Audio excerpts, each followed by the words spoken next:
এইতে ওই দূষণটাই বেশি জড়িত।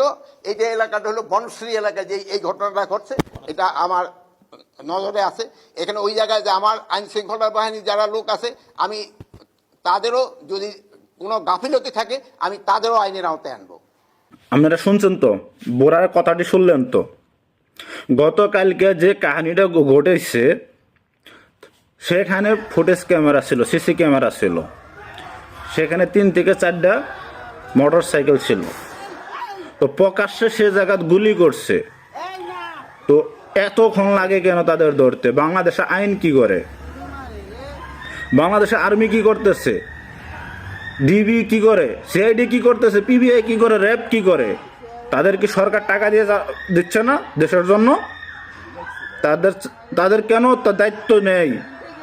দায়িত্ব থাকবে না, কারণ আমাদের স্বরাষ্ট্র উপদেষ্টা ভালো না, সে দালাল। এই স্বরাষ্ট্র উপদেষ্টারে অতি শীঘ্রই তাদের পদত্যাগ করতে হবে। তার সাথে আর একটা আছে রয়ের দালাল আসিফ নজরুল।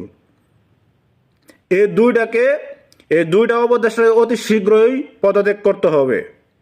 এই স্বরাষ্ট্র উপদেষ্টা আমাদের নিরাপত্তা দিতে পারছে না, না পারতেছে আপনার পরিবারকে, না পারতেছে আমার পরিবারকে, না পারতেছে বাংলাদেশের জনগণকে।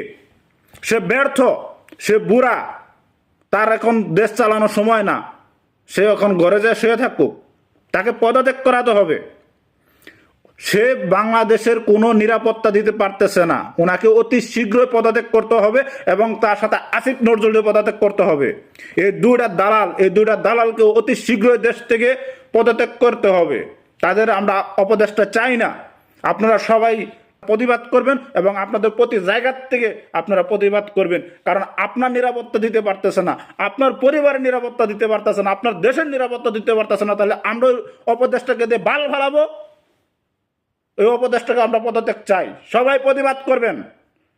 আপনার দেশকে আপনি ভালোবাসেন, আপনার মা বাবাকে ভালোবাসেন, আপনি সবাই প্রতিবাদ করবেন। অপদেশটা আমরা চাই না, এই দালাল অপদেশটা আমরা চাই না, যে ব্যর্থ উপদেশটা আমরা চাই না।